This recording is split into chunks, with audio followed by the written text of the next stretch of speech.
Purihin ng Panginoon mga kapatid sa magandang awitin na inahandog para sa Panginoon ng choir ng Imus Central.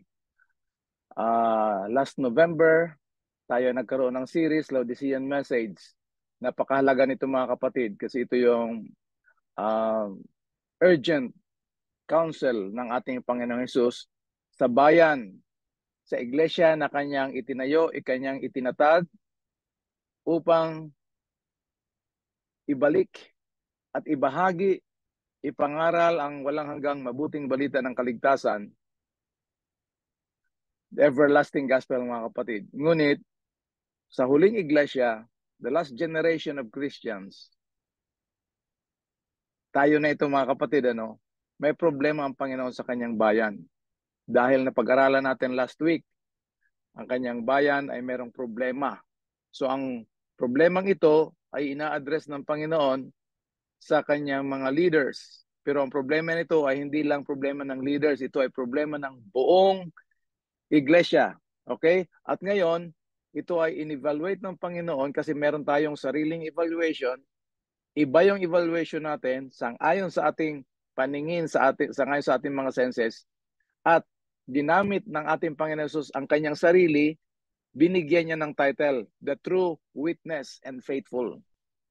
Kasi yung word na witness ay ginagamit lamang yan sa legal term, para malaman talaga natin na siya lang ang merong sinasabing totoo dahil yung ating sariling evaluation ay um, hindi mapagkatiwalaan, it's unreliable.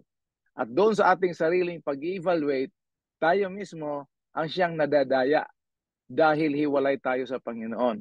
At yung last part na pag-aralan natin, tayo ay binigyan ng Panginoon ng payo. Hindi siya payo as advice kung hindi counsel. Ang ibig sabihin, may sasabihin siya sa atin na sa ikabubuti natin at hindi niya tayo pababayaan na tayo lang. Kasi yung advice, ganun ang gagawin. May sasabihin sa iyo at bahala kang gumawa. Yung counsel, kaya ang tawag dito sa Bible ay counsel thee, yan ay um, pagbibigay ng payo na yung sinabi niya sa atin na pinapagawa niya, kasama natin siya. At hindi lang kasama, kung hindi, He will empower us to do what He has counseled us. Okay? Ngayon, yung last time sa halip na rebuke, ipinasok na kaagad natin yung repent. At ano yung repentance na yon? Yun ang repent from our self-evaluation to the true witness apostrophe S, evaluation. Si Jesus yon. From self-righteousness to Christ righteousness. From pagtitiwala sa ating church membership or denomination patungo doon sa pagtitiwala ng maliit na tinig ng banal na espiritu. Kaya sa gabing ito, mula ngayong gabi hanggang Biyernes, Laodicean Part 2. Mag-umpisa tayo dito sa pagsaway. Laodicean is rebuke. So ito yung magiging topic natin gabi-gabi. Ngayon ay sinasaway, bukas, kinakailangan pag narinig na natin itong pagsaway ng Panginoon, bubuksan na natin yung pinto. Kasi ang matindi dito mga kapatid, mamaya ko na-explain, basta ito muna yung title, Pagkatapos pagbukas ng pinto, ito na yung second part ng Laodicean na napakaganda mga kapatid kasi halos ang alam lang natin sa Laodicean yung negative side. Ngayon, pag nakinig ang bayan ng Diyos by the grace of God at sa kapangyarihan ng banal na Espiritu, ayan na mananagumpay itong bayan na ito. Purihin ang Panginoon mga kapatid. Nakita niyo yung title, mananagumpay siya. Kinakailangan managumpay pero mananagumpay talaga siya. Pagkatapos ng tagumpay na yan, siya ay seselyuhan at siya ay ipapahayag sa Ama, sa mga anghel, sa lahat. Ipapahayag na siya ay walang dungis. Wow, mga kapatid. Tapos sa Biyernes, ito na yung bagong awit. Hindi siya brand new, hindi siya newly composed, basta bagong awit. Ano ito? So baybayan natin at ipag-pray natin mga kapatid. Huwag tayo magtiwala sa ating sarili. Kay Brother Epi, pinakinggan nyo, i-check nyo sa Bible kung anong mga sinasabi doon. Okay? So pag umpisa, sa ating pag-aaral, tayo po ay manalangin muli.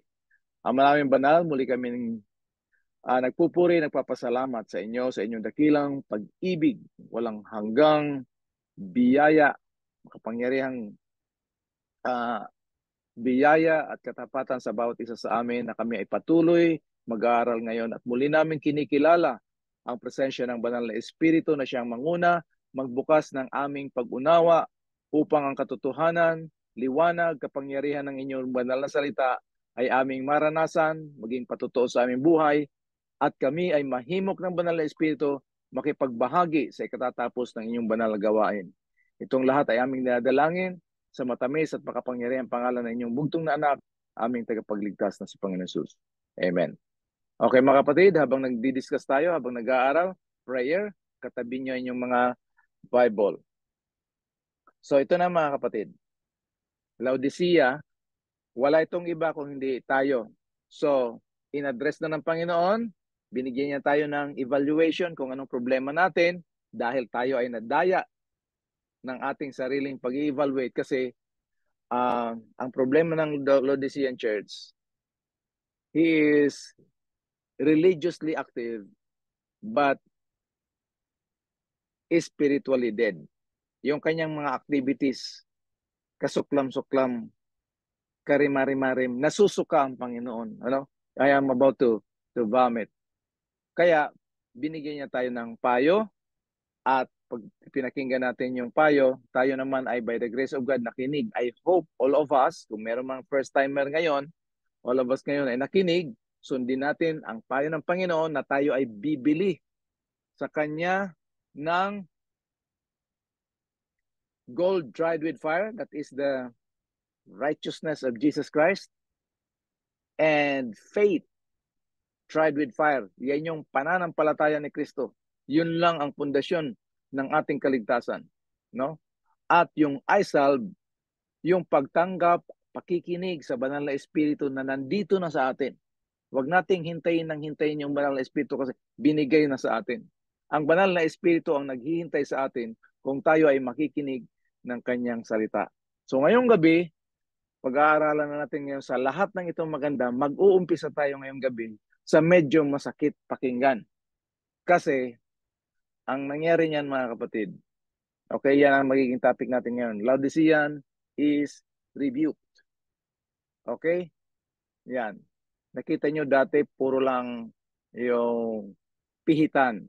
Na pag-alaman naman natin na yung hot, lukewarm, or cold, hindi yan temperature ng tubig, ito ay kalagayan ng ating mga gawain bilang mga nananampalataya.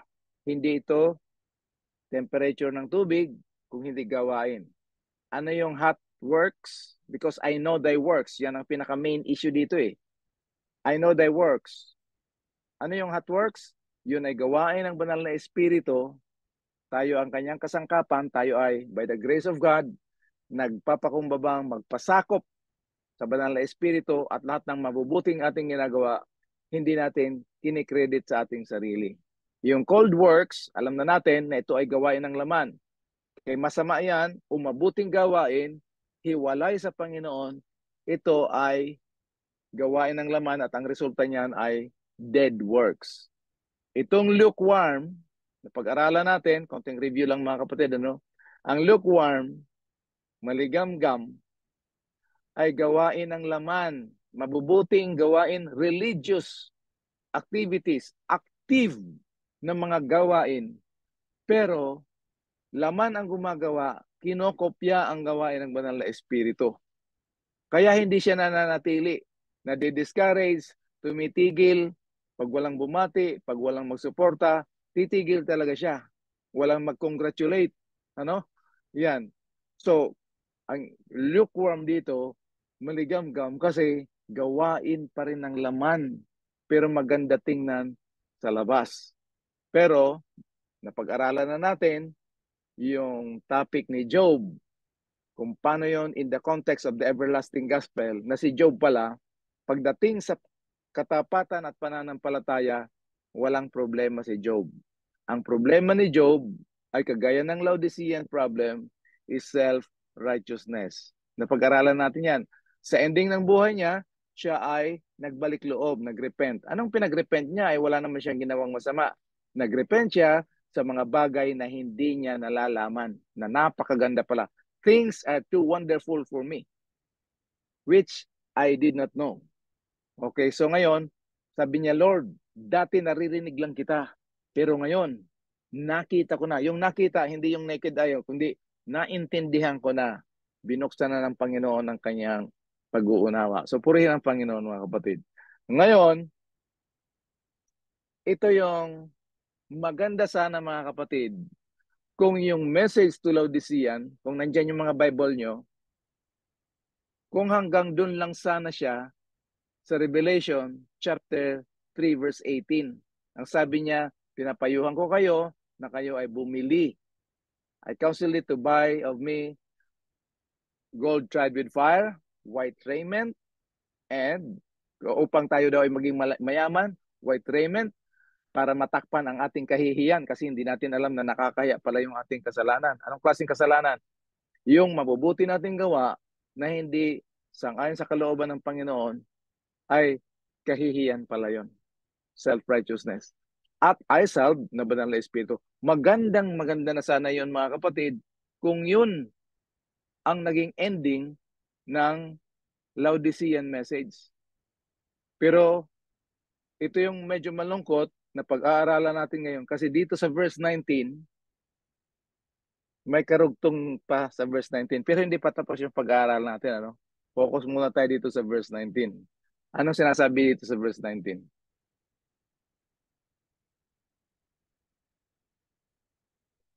Yan. As many as I love, sa dami ng aking minamahal. So tandaan natin, mga kapatid, ang pundasyon ng kanyang gagawin sa kanyang bayan na Laodicean ay nakatayo, nakapundar sa kanyang agape. Unconditional, unchangeable, self-sacrificing agape love. Dahil nga sa problema ng Laodicea, ng kanyang bayan, pinapaalam niya na kaagad na kayo ay aking minamahal. At kayo na aking mga minamahal, meron kayong problema, ito ang gagawin ko sa inyo. Dalawang bagay, mga kapatid. Kayo ay aking sasawayin at didisiplinahin. Ang ibig sabihin nito, yung sasawayin, ito ay more on verbal. Kakausapin tayo ng Panginoon.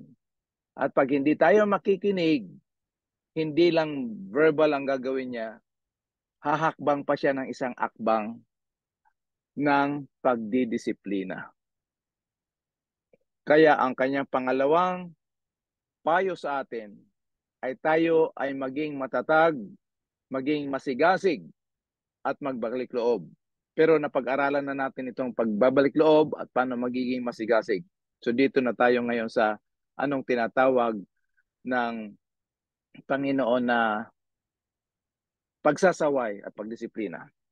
Ngayon, para sa kapakanan ng bawat isa sa atin ngayon, kasi baka mamaya sabihin natin si Brother Epi puro Bible, ibibigyan natin ng tinatawag natin na SOP. Ano? At sa mga nagmamahal sa lingkod ng Panginoon, uunahin muna natin ito. SOP. At tingnan natin, alam ko na naniniwala talaga tayo sa lingkod ng Panginoon. Kaya by the grace of God, sa pamamagitan ng biyaya ng Panginoon at presensya at gabay ng banal na Espiritu, mangyari ito, mga kapatid, mag-uumpisa dito sa Imos.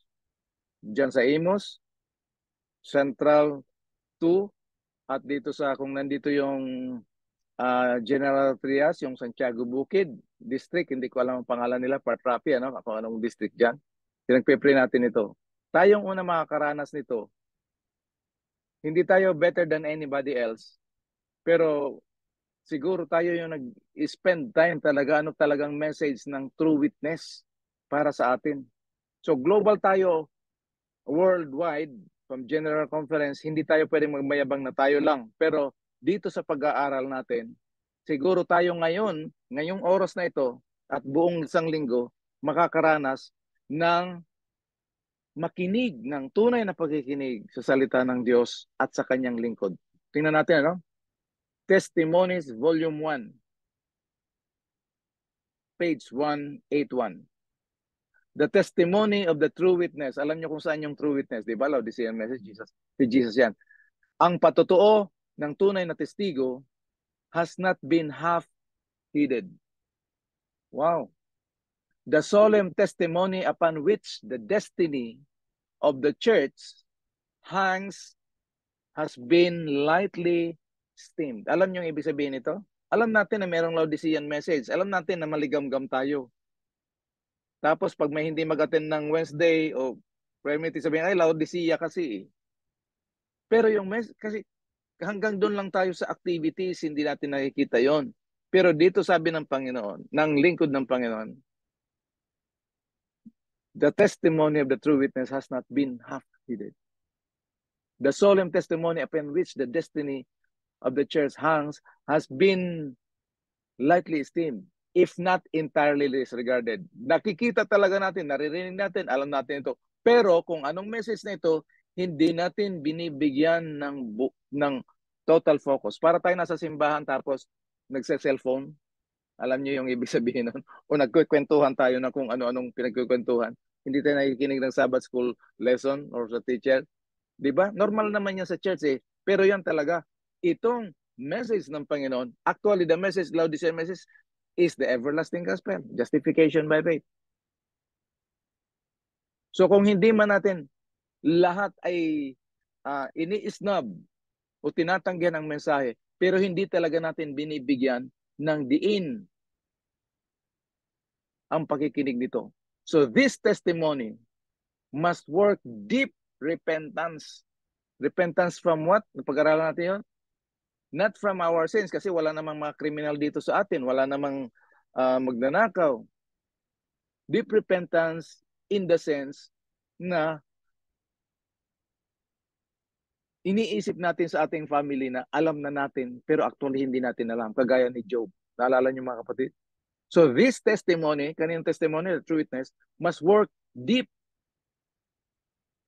repentance, and all that truly receive it will obey it. Anong i-obey natin? Yung counsel ng true witness. And be purified. Purified saan? Purified in all our doings na hindi na tayo yung gumagawa kung hindi si Kristo na. Sa gospel, siya yung nabubuhay sa atin, tayo ay crucified with Christ. So kung nabubuhay si Kristo sa atin, lahat ng gagawin natin para sa Panginoon. Kung papansinin natin mga kapatid, lalo na ngayon, ang dami natin mga religious activities na parang, it seems like parang religious. Example na marami tayong mga activities. Yung mga camping natin ng mga survival, hindi ko alam kung nangyayari yan dyan sa inyo. Ano yung pinapractice natin sa survival? Para makasurvive tayo. Para mailigtas yung ating sarili, di ba? Kasi darating yung persecution.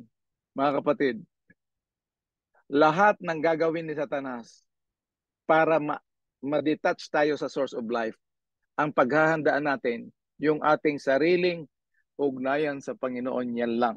Because if God is with us, who can be against us?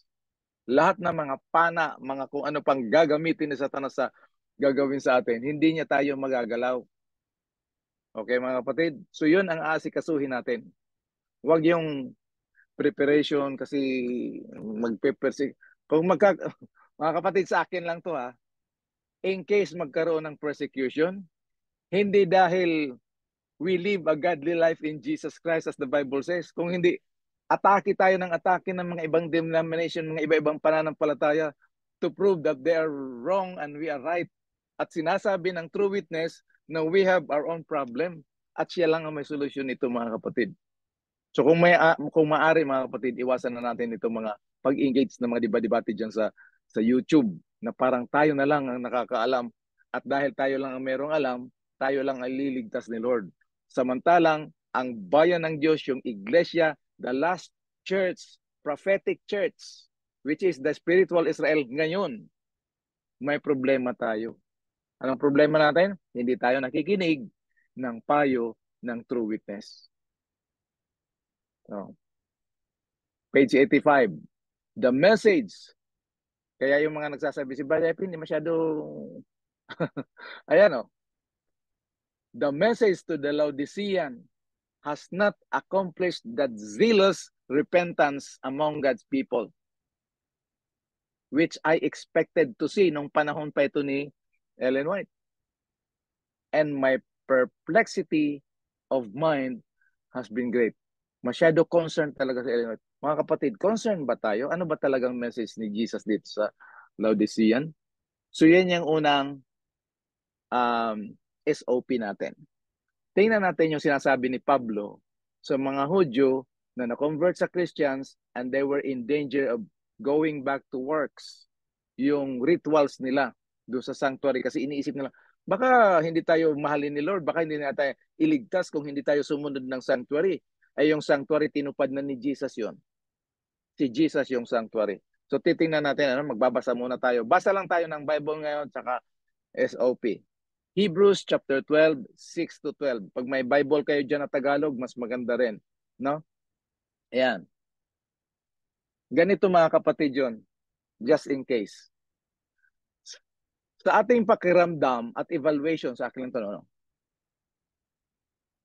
kung sa tingin natin at pakiramdam natin ay delay ang Panginoon sa kanyang mga pangako, hindi dahil nadidelay siya, sabi ni Peter. Alam naman natin that he is not slack in his promises, but he doesn't want that any should perish but all should come to repentance. Pero kung mayroong delay, kasi yung ating gawain sa Panginoon ay independent. It appears to be religious, but it is separated from the true source of work. Bukas malalaman natin yan. Ano tong Brother Epi yung true source of work? Kasi si Kristo, mga Kristiyano na tayo, mga converted na tayo. Walang question dyan mga kapatid. Huwag natin sabihin yung Laodicean church are not converted. Converted tayo mga kapatid. Ang problema lang, yung activities ng Laodicean church is independent doon sa right source. Kaya kumakatok si Jesus, bukas huwag kayong mawawala mga kapatid. Kumakatok si Jesus, anong ibig sabihin ng kumakatok? Nandun siya sa labas. Di ba? O ngayon, bukas na natin pag-aralan yan. Yun ang ibig kong sabihin. Na kung merong delay ang gawain ng Panginoon, kasi hindi tayo connected. In what sense na hindi tayo connected? Nagpe-pray naman na tayo, nag-aaral tayo ng Bible. Na hindi natin pinakinggan ang counsel ng true witness. So basahin natin to. Dalawang gagawin ng Panginoon, no? I will rebuke and chasten. Dalawa. Sasawayin verbally. Kung hindi tayo makikinig, didisiplinahin niya tayo at masakit yon mga kapatid. Gigisingin niya tayo sa ating senses. Sabi dito, because the Lord disciplined the one He loves. Diba? Revelation 3:19. As many as I love. Ganda nito mga kapatid. Because the Lord disciplines the one He loves and He chastens everyone He accepts as His son. Grabe mga kapatid. Dinidisiplina niya, sinasaway niya ang kanyang minamahal at sinasaway, verbal, at dinidisiplina ang sino mang kanyang tinanggap bilang anak. Dito sa lahat na nakakarinig at makakapakinig nito at sa pag-share natin, walang taong hindi anak ng Diyos. Binayaran niya lahat doon. Kaya niya binayaran ang kasalanan kaya ni Kristo binayaran ang kabayaran ng kasalanan sa pamamagitan ng kanyang kamatayan doon sa cross dahil we are all His children by creation. Nahulog tayo sa kasalanan, we became sinful by procreation. At by the redemption, the plan of redemption, the redemption that we have through the blood of Jesus Christ, binalik niya tayo bilang mga anak na hindi alam lahat ng tao. Ito yung layunin ng Panginoon sa Laodicean Church na ipamahagi sa lahat ng tao na sila ay anak at binawi na sila ng Diyos. Problema, hindi natin yun maibigay hanggang busy tayo magpalabas ng ating mga programs at mga religious performances. Okay? So yan. Endure hardship. Hindi ko alam masyado sa Tagalog yung endure. Pag may message kayo, paki-message. Manatili o maging matatag. Endure hardship as discipline. God is treating you as His children. Kung meron tayong kahirapan sa buhay na anong mangyayari, tinatrato tayo ng Diyos bilang kanyang mga anak. For what the children are not disciplined by their father. If you are not disciplined and everyone undergoes discipline, then you are not legitimate, not true sons and daughters at all. Ano yung sabi doon? Hindi ko nakita. Makatagal, makatiis. Yan. Thank you. Mapagpunyagi. Medyo malalim to, Kuya Pipes. Hindi ako makakonect dyan yung mapagpunyagi. Pero maganda. At least kasi Imus ito, medyo Tagalog. Thank you, Kuya Piper. Okay? So, if you are not disciplined and everyone undergoes discipline, then you are not legitimate. Not true sons and daughters at all. Pakibasa nyo dyan sa inyong mga Bible. Naniniwala ako na talagang we love the Lord as the true witness. Kaya nasa kamay nyo yung mga Bible nyo, either actual na Bible or cellphone. Kasi iba-ibang version yan. Moreover, we have all had human fathers who disciplined us and we respected them for it. Ano? Nung maliit pa tayo, dinidisiplina tayo, parang ayaw natin kasi masakit ngayon eh. Pero nung natutunan natin, lahat na ng respeto talagang bibigyan natin. Nagpapasalamat ako sa magulang ko, ganyan. How much more should we submit to the Father of spirits and mabuhay tayo, mga kapatid. So let's learn to endure hardship as discipline. The Lord discipline whom He loves. Ituloy natin, mga kapatid. 10. Itong mga magulang natin, yung earthly parents natin or father, they discipline us for a little while as they thought best. Ngunit ang Diyos, dinidisiplina. Kasi ang iniisip ng mga tatay para sa ikabubuti. Pero ang Diyos mismo, yung kanyang pagdisiplina sa atin, ay para sa ating bilang mga kanyang anak, ikabubuti. In order that we may share, ito yung end part, mga kapatid, ng disiplina ng Panginoon. In order that we may share in His kabanalan. Kita niyo, mga kapatid, hindi tayo nagbabanal-banalan. Sa Bisaya, nagapaka-arong ingnon. Yung exhibition, pakita sa mga tao na ganito tayo. Pero, separate, hindi hiwalay kay Jesus Christ. Pero yung dating sa mata ng mga tao, wow, congratulations. Luke chapter 16, verse 15. Grabe, no? So it takes really the grace of God and the power and the presence of the Holy Spirit na maging totoo tayo, hindi galing sa sarili natin, kung hindi galing sa banal na Espiritu na nananahan sa atin. Ngayon, tandaan natin, mga kapatid, walang disiplina na maganda sa pakiramdam habang tayo ay dinidisiplina. Ito ay talagang masakit physically, emotionally, lahat. Pero sa kahuli-hulihan, ito ay magbubunga at mag-aani. Remember, ang nagdidisiplina sa atin ay ang Panginoon, ang Diyos. Ito ay magbubunga at mag-aani ng katwiran.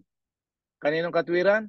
Katwiran ni Kristo na dala ng banal na Espiritu. At kapayapaan doon sa lahat ng mga tinanay, dinisiplina ng Panginoon. Kita niyo, mga kapatid, ganyang kaganda ito. So, disiplina, pagsasaway, verbal, at pagdisiplina, ito na yung physical. Kasama sa physical, yung emotion, tsaka kung ano pang mga bagay. Okay. Kaya, therefore, strengthen your marurupok na mga kamay at mahihinang mga tuhod. Ang ibig sabihin, kung minsan parang, ano ba naman ito, Lord? Ano nangyayari sa akin? Puro lang ang disiplina ni Lord ang nakikita natin. Hindi natin nakikita ang dahilan. Bakit niya tayo dinidisiplina? Number one, kasi love na love niya tayo. Pangalawa, hindi natin alam na napapahiwalay na pala tayo sa Kanya. Kaya hahatakin niya tayo. Kung gagawin ko ito sa statement ganito, babalatan niya talaga yung kasalanan na nandito sa atin. Masakit yun mga kapatid, yung balatan tayo. Kasi yung kasalanan, nandito nananahan sa atin. So sa pamamagitan ng disiplina ng Diyos, dahil mahal niya tayo, by the grace of God, through the guidance of the Holy Spirit, lagi kong pinapaulit-ulit ito. Ang sabi ni Pablo, mga kapatid, sa mga katuwid, patibayan ninyo ang inyong marurupok ng mga kamay at mga mahihinang tuhod. Ibig sabihin, patitibayin natin ang ating pananampalataya sa magitan ng pakikinig sa pagsaway at pagdisiplina ng Diyos. Okay. Ngayon, dahil love na love niya tayo at wala na siyang ibang focus kung hindi tayo lang talaga, dalawa talagang gagawin niya. So dito na tayo magpo-focus hanggang matapos tayo. Hindi tayo masyado mahabang pag-aaral. Ito yung pagsasaway verbally. Naalala nyo yung sabi ni Jesus, kasi may sariling evaluation ng mga disciples, may tunay na evaluation si Jesus. Sabi ni Jesus, kayong lahat ay itatakwil niyo ako ngayong gabi. At sabi ni Pedro, Panginoon, hindi mangyayari yan sa'yo. So merong sinasabi si Jesus na totoo, pero dahil hindi connected yung mga minds ng mga kanyang mga alagad na kagaya rin natin, o hindi rin nakakonect, meron tayong sariling mind. Kasi at that time, nung hindi pa na i-crucify si Jesus, si Mary Magdalene lang nakakaalam na mangyayari dun sa cross. Maliban dyan, wala. Kasi habang sumasama sila kay Jesus, hindi talaga si Jesus ang focus nila eh. Kaya pag magbigay si Jesus ng parable, kakausapin nila si Jesus, Lord, ano bang ibig sabihin nun? Anong ibig sabihin ng wheat and tear? Anong ibig mo sabihin ng yung kasal? Hindi nila maintindihan kasi hindi talaga sila nagpo-focus kung ano-anong mga ginagawa pero meron sila araw-araw discussion. Sino magiging dakila? Sino magiging prime minister doon sa kaharian ng Jesus? Yun ang focus nila. So nung sinabi ni Jesus na every one of you will deny me, bago tumilaok ang manok ng 3 beses, tumayo ito si Pedro. Sabi niya, hindi mangyari yan. Talagang pinakita nga ni Pedro eh. Pero anong sabi ni Jesus? But when Jesus turned and looked at his disciples, he rebuked Peter. Anong sabi niya? Get thee behind me, Satan. Mga kapatid, wag natin itong i-interpret na tinawag ni Kristo si Pedro na Satanas. Ang ibig sabihin nito, rebuke ni Jesus si Satanas na siyang nag-i-inspire kay Peter na hadlangan ang gawain ng Diyos. Maliwanag po ba yan mga kapatid? Oh. Get thee behind me, Satan. Si Satan ang nag-i-inspire kay Peter. Hindi niya tinawag si Peter na Satanas. Okay? He said, you do not have in mind the things of God, but the things of men. So dito, si Peter na kinakausap niya, dahil ang connection ng kaaway nandito sa mind ng tao. Kaya, trust in the Lord with all your heart and lean not to your own understanding. Kung minsan gusto nating depensahan ang Panginoon, sa halip na ang Panginoon ng ating defender, tower, tayo ang gusto magdepensa sa Panginoon. So yan, ito verbal ito mga kapatid. He rebuked, sinaway niya through words. Naalala niyo yung mga disciples tapos na crucify na si Jesus, tapos kumakain sila katapos ng resurrection. Sinaway niya na naman, Mark 16:14. Siya ay nagpakita sa 12 alagad habang sila ay nakaupo o hindi ko alam kung may Tagalog na maganda diyan eh. Nakita ko kanina, nakalimutan ko lang eh. Nakaupo sila at kumakain. Pero sinaway niya, reprimanded, verbal rebuke. Bakit? Because of their unbelief and hardness, katigasan ng puso. Anong matigas ng puso nila at walang pagtitiwala? They had not believed those who had seen him after he had risen from the dead. Grabe mga kapatid, ano? Kasama nila si Kristo, may nag-report sa kanila na nabuhay na si Kristo, hindi pa rin sila naniwala. Kaya yung sinabi ni Jesus doon sa John chapter 2 na destroy this temple and I will raise it up in 3 days. Sabi ng mga tao, hops, 46 years namin ito itinayo. Ibabangon mo lang ng 3 days. Pati yung kanyang mga disciples, hindi na unawaan hanggang noong siya ay nabuhay na mag-uli. Ito yung pinaka-point dito.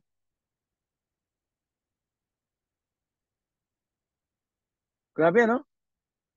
So ito na yung sitwasyon, mga kapatid. Yung nandiyan na sa mata natin, ayaw pa natin pakinggan. So mga kapatid, napakahalaga nitong Laodicean message kung gusto nating maging yung gawain ng Panginoon na kanyang ipinagkatiwala, iniatang sa atin, ay mangyari sa ating henerasyon. Kasi yun talaga ang kanyang kalooban. Isa pa na pagsaway, mga kapatid. Yung si Mary Magdalene, na binasag niya yung alabaster pa lang, yung lalagyan pa lang mahal na, ay yung ointment pa doon sa loob. Sabi ng kanyang mga alagad, sayang naman yan. Sana yung pera na yun, binila ng pagkain o bigay sa mga mahihirap. Grabe, tama talaga yung logic ng tao. Pero anong sabi ng Panginoon?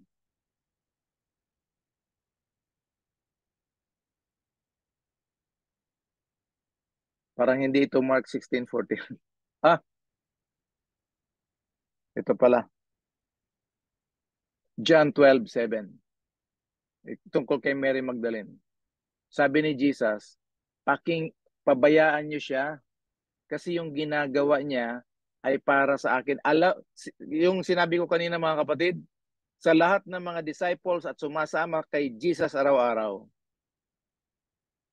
si Mary Magdalene lang ang unang nakaunawa ng gagawin ni Kristo doon sa cross. At ano ang mangyayari doon? Kaya yung kanyang buong 1 taon na kinita, ibinila niya ng ointment na nasa loob ng alabaster at ipinunas sa paa ng Panginoon. Pero sinaway siya ng mga disciples na yung nagreklamo sila, nagkaroon siguro sila ng church board meeting na dapat hindi yan ganyan. Pero isa ito sa mga rebuke sa pagsaway, verbal. Jesus said, leave her alone so that she may keep it for the day of my burial. So yan, mga kapatid, ang tinatawag na pagsaway, verbal. Ngayon, kaya ko sinasabi ito at uulitin ko, napakahalaga. Kasi itong ating iglesia na kinatatayuan at kinaaniban ngayon, ito yung iglesia na talagang tinatag ng Diyos na meron napakahalagang layunin. Ang ibalik, ibahagi, ituro, ipangaral ang everlasting gospel, the righteousness of Jesus Christ, the third angel's message. Tingnan niyo, mga kapatid, 1891 ito. 88, 89, 1991. 3 years pagkatapos binigay ng Panginoon ang mensahe sa iglesia noong 1888 doon sa Minneapolis. Tingnan niyo, mga kapatid. The rebuke of God is upon us. Si Ellen White ito, nung panahon, the time. The rebuke of God is upon us because of our neglect of solemn responsibility. His blessings have been withdrawn because the testimony He has given have not been heeded by those who profess to believe them. Mabigat at masakit ito, mga kapatid, sa ating damdamin. Oh, for a religious awakening. Diba, revival ito program natin. Ang tawag ko dito, mga kapatid, ay spiritual enrichment. Kasi yung revival, lagi tayong patay tapos i-revive.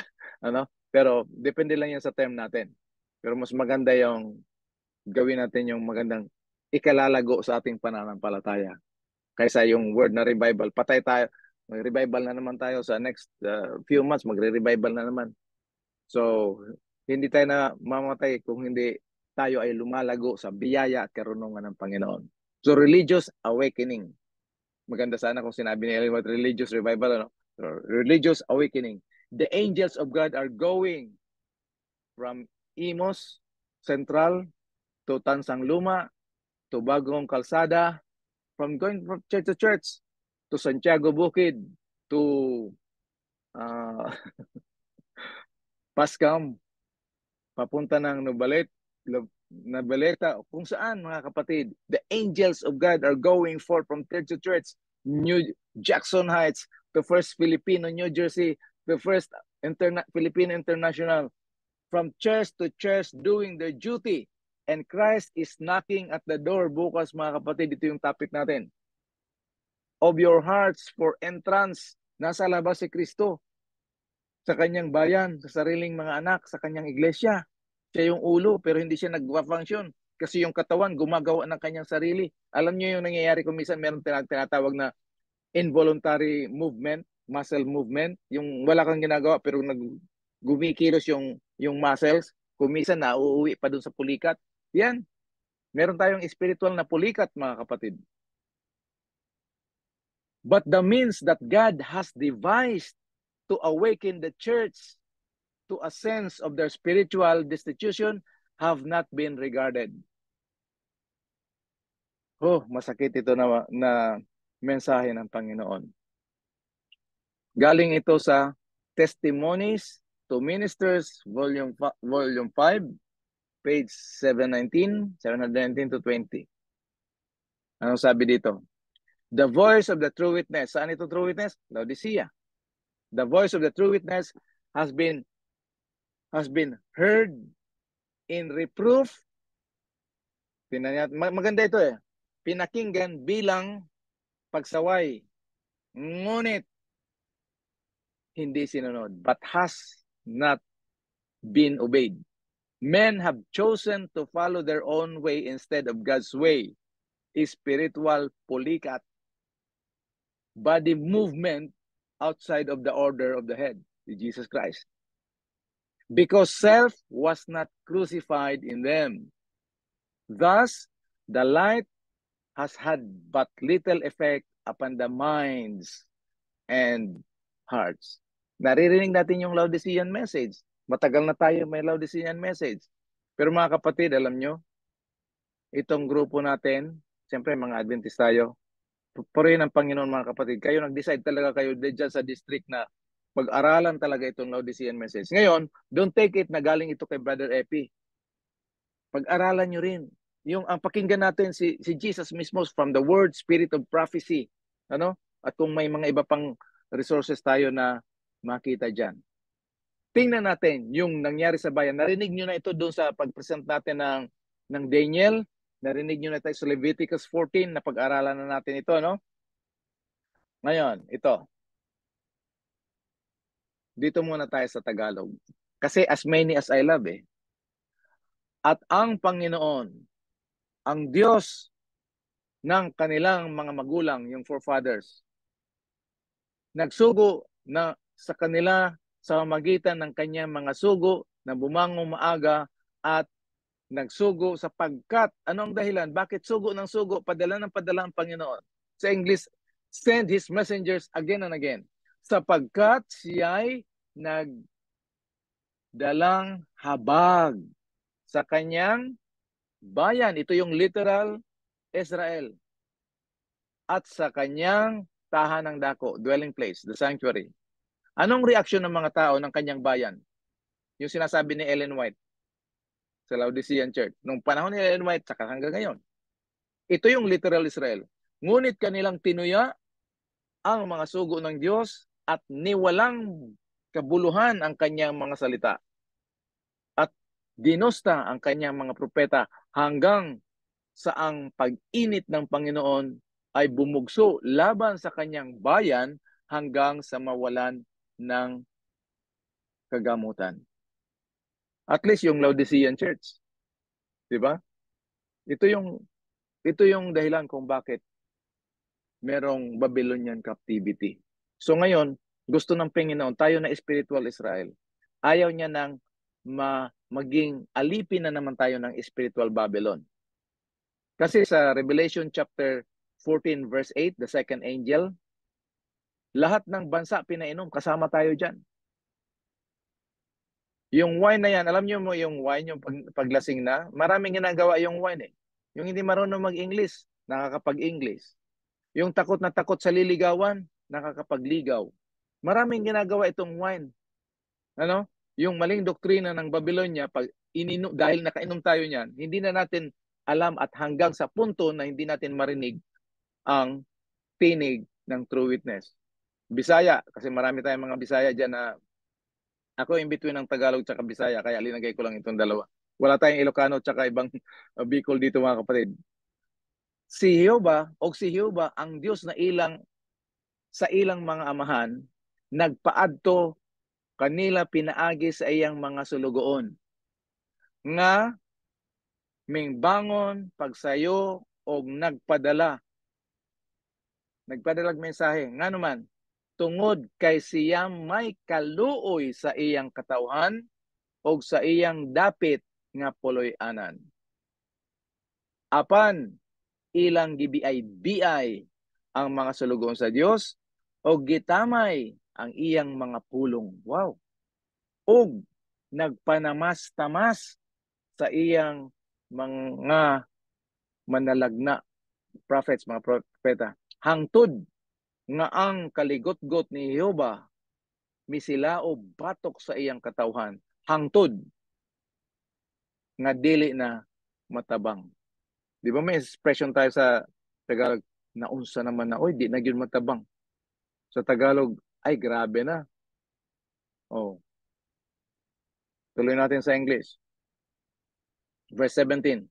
So he brought up against them the king of Chaldeans, si King Nebuchadnezzar, ito mga kapatid. Tingnan nyo, who killed, na pumatay ng kanilang mga kabataang lalaki with the sword in the house of their sanctuary and had no compassion, young men or virgin or old frail, mga matatanda, yung mga may uban, and handed them all over to him.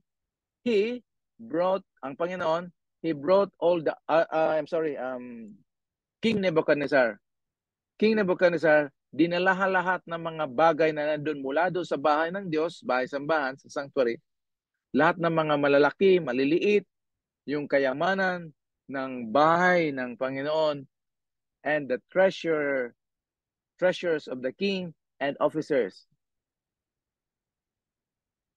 Yung hari ng Israel, lahat ng kayamanan, lahat ng nandun doon, dinala ni King Nebuchadnezzar. Yan ang resulta ng hindi nila pakikinig. Tapos ano pang ginawa ni King Nebuchadnezzar? Sinunog ang bahay ng Diyos at giniba yung mga pader ng Jerusalem at lahat ng mga magagandang mga gusali. Sinunog at sinira yung lahat ng mga mahalagang bagay at dinala niya bilang mga alipin yung mga naka-escape. Kasama dyan si Daniel, Ananiah, Azariah, and Misael from the sword to Babylon, and they were servants to him, to his son, until the rule of the kingdom of Persia. So from Babylon to Persia. Bakit ganun na lang? Anong pinaka-main na problema doon sa hindi nila pakikinig? Yung tungkol sa pag-iingat nila ng sabat ng Panginoon. Pati yung lupa, na mismo lupa na walang kaano-ano sa atin. Siyempre, pinagtataniman natin, pinagtatayo ng bahay, lupa. Pero parang kung titingnan mo lang yung lupa, baling wala. Pero mahalaga sa Panginoon, tinan mo, to fulfill the word of the Lord to the mouth of Jeremiah, hanggang ang lupa ay magalak ng kanyang mga kapahingahan. Pati lupa, binigyan ni Lord ng sabat. Sa lahat ng mga araw ng kawalan, hindi ko alam yung desolation sa Tagalog, all the days of its desolation, it kept the Sabbath until 70 years. Pati yung lupa, mga kapatid. Kaya sasabihin natin, Old Testament yung lupa. Napakahalaga sa Diyos ang kanyang Sabbath. Keep my Sabbath holy. Hanggang dun lang tayo sa remember the Sabbath day. Pero yung keeping the Sabbath holy, board meeting, kasi nandyan na eh. Choir practice, hindi na maka-attend yung AY. Meron ako simbahan na pinunta nun. Yung mga elders, mga pastor, hindi maka-attend kasi may board meeting. Sabado. Sana hindi Sabado yung board meeting nyo. Kung Sabado, please forgive me. Pero ipag-pray nyo mga kapatid. Dito sa amin, ang aming board meeting, elders meeting namin ay Monday night. Tapos yung church board meeting ay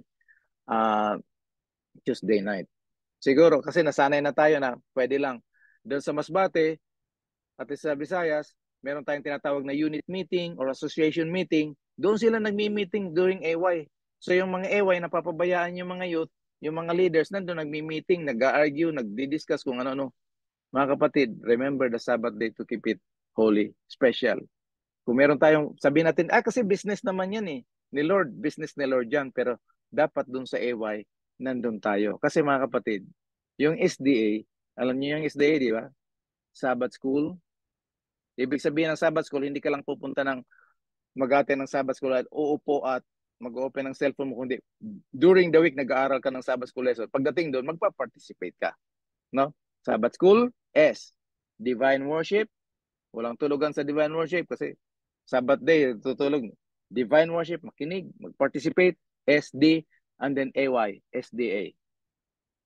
Okay. So, yan mga kapatid, napakahalaga sa Panginoon yung Sabbath. Yung pala, ang disiplina ng Panginoon. From God's word, galing sa kanyang salita, binigay niya sa mga propeta, pero hindi pinakinggan. So, dinisiplina, galing sa disiplina sa salita ng Panginoon at disiplina sa action. Talagang ginawa silang alipin. Ngayon mga kapatid, dito na tayo sa disiplina at malapit na tayong matapos. Kanina, verbal rebuke. Ngayon, discipline, physical. Tingnan natin. John chapter 15 verse 1.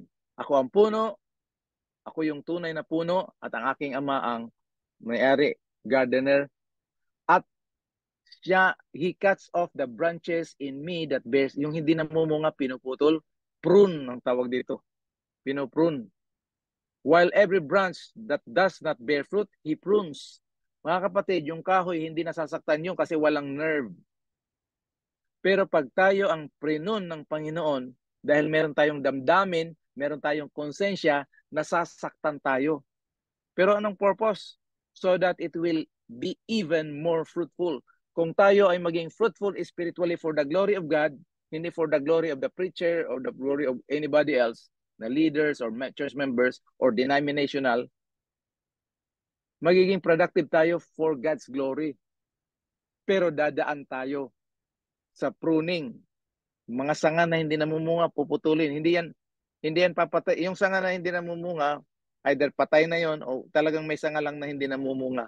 Mga kapatid, masakit putulin, masakit i-prune. Anong ibig sabihin niyan? It's a church discipline o ano yung pagtanggal ng membership? Anong tawag niyan? Disfellowship? Hindi tayo di-disfellowship ni Lord.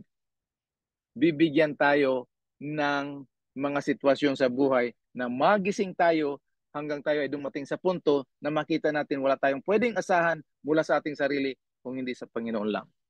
Okay, so pruning. Pangalawa, Deuteronomy chapter 8 verse 5. Know then in your heart, alamin mo sa inyong puso na bilang isang tao ay dinidisiplina ang kanyang anak. So tao lang yan ha, dinidisiplina yung kanyang anak.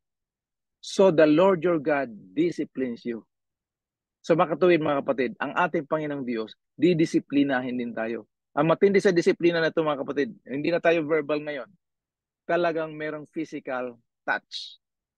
Kasi hanggang hindi natin maramdaman yung sakit, hindi tayo magigising. Okay mga kapatid?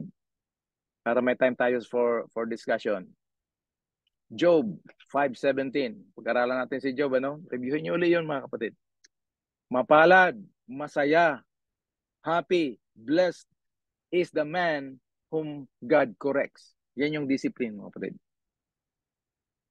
So, do not despise the discipline of the Almighty.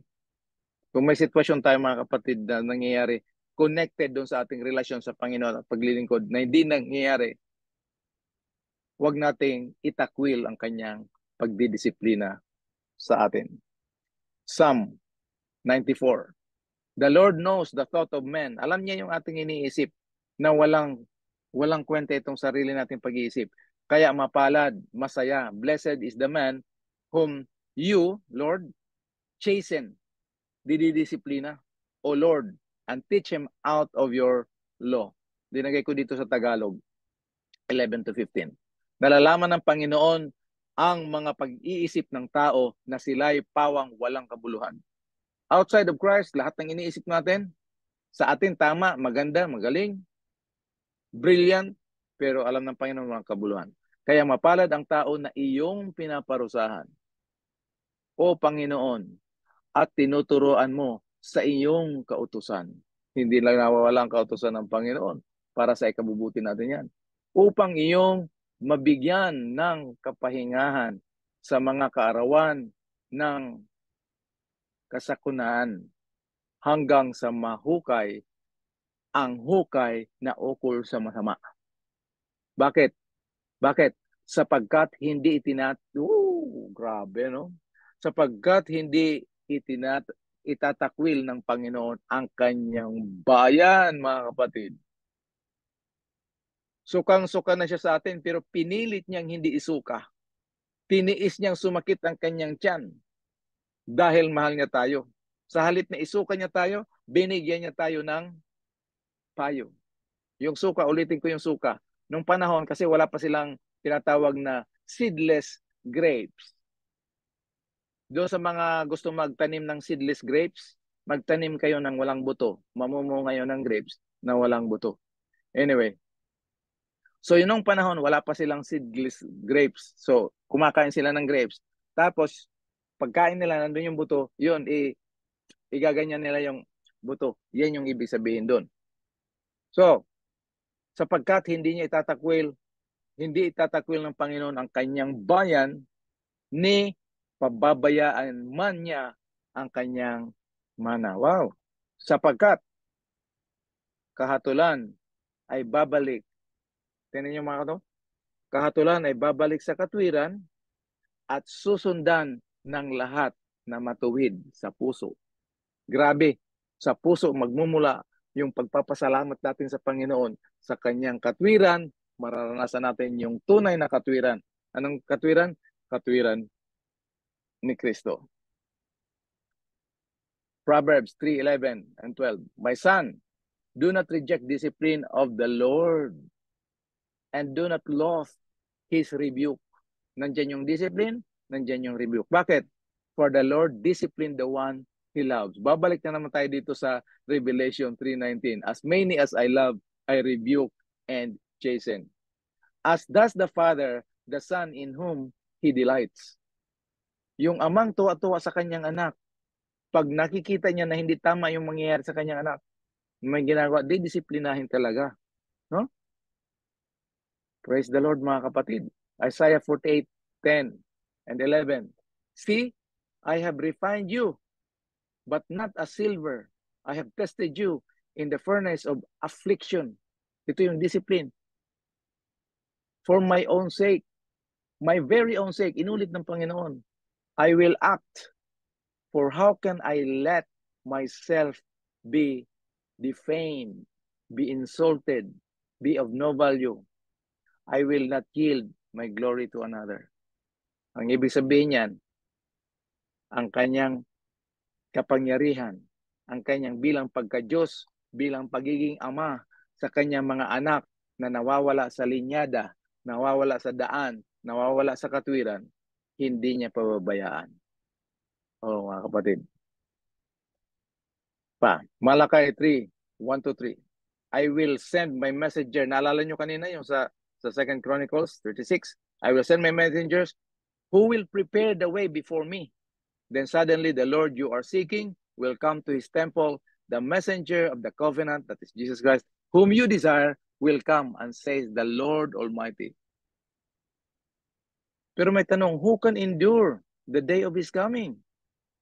Who can stand when he appears? Yung ipapadala niya ito si Jesus. Who will be like a refiner's fire and launderer's soap? He will sit as a refiner and purifier of silver. He will purify the Levites and refine them like gold and silver. Then the Lord will have men who will bring offerings in righteousness. Dadaan talaga tayo, mga kapatid, sa disiplina ng Panginoon. Na matindi yung akala natin wala nang love si Lord sa atin. Kasi sa tigas ng ating mga ulo, Tingnan mo yung Romans chapter 5, 3 and 5. Hindi lamang na tayo ay makakaroon ng direct sa throne of grace, yung direct access, kung hindi tayo ay magpupuri sa ating kahirapan. Bakit? Sapagkat ito nalalaman natin na ang kahirapan sa ating pamumuhay Kristiyano ay mamumunga ng pagtsatsaga. Remember, the fruit of the everlasting gospel is patience of the saints. Produces perseverance. Tapos, itong ating inaasahan, hindi siya magbibigay sa atin ng kahihiyan. Bakit? Sapagkat ang pag-ibig ng Diyos, na pag-aralan natin ito ng ilang beses, ang kanyang agape ay ibinuhos sa ating mga puso, mga kapatid. Hawakan niyo yung puso niyo, hawakan niyo yung buhay niyo. Nandiyan yung pag-ibig ng Diyos. Paano nangyari yon? Sa magitan ng banal na Espiritu. Holy Spirit. Na ano? Na hinihintay natin? Na ibibigay? Banal na Espiritu na siyang ibinigay sa atin. O mga kapatid, ewan ko kung hanggang saan tayo dito. Malapit na tayong matapos mga kapatid. Discipline. 1 Corinthians 4:15 to 18. All this is for your benefit, so that the grace that is reaching more and more people may cause thanksgiving to overflow to the glory of God. Therefore, we do not lose heart through outwardly, though outwardly we are wasting away. Parang nanghihina tayo, nagde-deteriorate tayo, yung tinatawag na wear and tear. Nanghihina tayo. Yet inwardly, we are being renewed day by day, yung ating spiritual life. For our light and momentary troubles are achieving for us an eternal glory that far outweighs them all. Hindi pwedeng ikumpara yung mga nangyayari sa atin ng mga kahirapan. Talagang sobra ang ating mararanasan na maganda sa Panginoon sa kabila ng mga nangyayari sa atin na kahirapan. So we fix our eyes doon sa mga bagay na hindi nakikita. Okay? Kasi dapat doon tayo sa hindi nakikita. Kasi doon sa mga nakikita natin, temporary yung lahat. It appears to our naked eye na hindi siya temporary. Pero sabi ng Bible, temporary yan. Pero yung hindi natin nakikita is eternal. Ano yun? Yung katwiran ni Kristo, si Kristo, kaharian ni Kristo, yung kanyang pag-ibig na binigay sa atin, dinala ng banal na Espiritu sa atin. Si Pedro, yung isa na lang, si Pedro, no? 1 Peter 1, 3-7. Purihin ang ating Diyos at Ama ng ating Panginoong Hesus Kristo. Sa kanyang dakilang awa na kanyang ibinigay sa atin ang karanasang pagkaroon ng bagong kapanganakan, papuntang buhay na pag-asa sa pamagitan ng pagkabuhay ng muli ng ating Panginoon Hesus mula sa kamatayan. And into the inheritance that can never perish, spoil, or fade. This inheritance is kept in heaven. Para kanino mga kapatid? Personalize nyo yan. Ito ay iniingatan ng Diyos para kanino? Sa iyo. Na siya sa pamamagitan ng pananampalataya are shielded by God's power until the coming of the salvation that is ready to be revealed. Kita nyo kung handang-handa na ipahayag talaga ito mga kapatid. Ang bayan niya na lang ang hindi pa ready to be revealed in the last time. In all things, greatly rejoice, though now for a little while, pansamantalang you may have had to suffer grief in all kinds of trials. These have come so that the proven genuineness of our faith, of greater worth, na sobra pa ang halaga niya sa gold, which perishes. Kahit mahalaga yung gold, it will perish, even though refined by fire, may result in praise, glory, and honor when Jesus is revealed. Last verse. Si Peter pa rin, 1 Peter 4:12-14. Dear friends or brothers and sisters, huwag kayong magtaka. Don't be surprised if the fiery ordeal that has come to you to test you as though something strange were happening to you. Kung minsan may mga ma-active sa gawain, bakit ganito ang nangyari, namatay yung anak o sila mismo ang namatay. Huwag kayong magtaka kung may mangyari sa inyo. Alam niyo mga kapatid, kung minsan sa tigas ng ulo natin, gagamitin ng Panginoon sa punto na kahit kamatayan ng ating mga mahal sa buhay para magising lang tayo. Huwag na natin paabutin yun mga kapatid. Ano? But rejoice in as much as you participate, pakikipagbahagi in the suffering of Christ, so that you may be overjoyed when maipahayag na ang kanyang kaluwalhatian.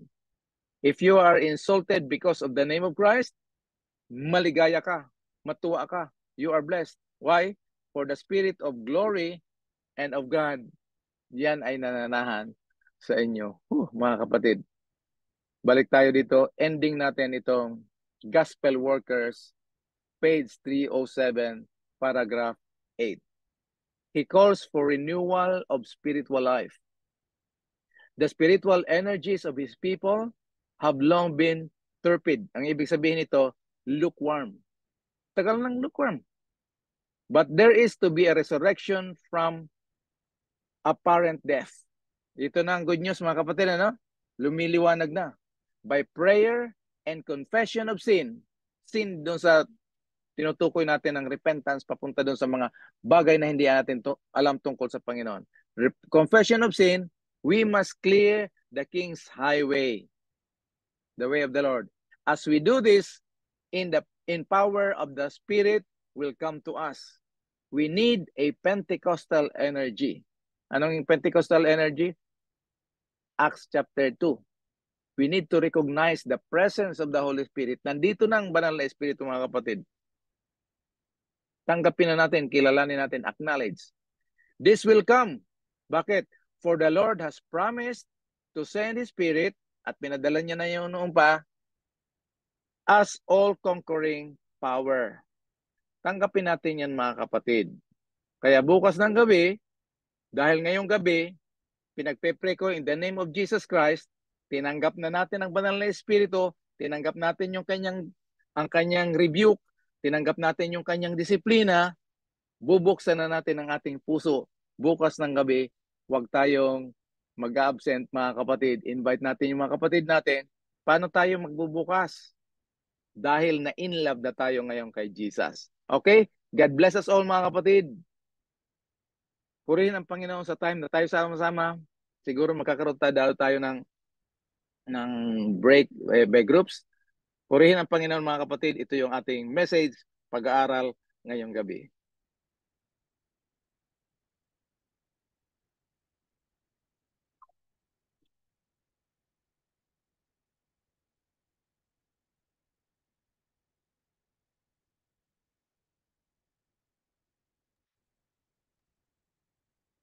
Ronald. Yeah, maraming salamat po, Elder Epi, sa napakagandang binigay na mensahe ngayon buhat sa ating Panginoong Diyos na tayo po huwag mag-alala sa tuwing tayo po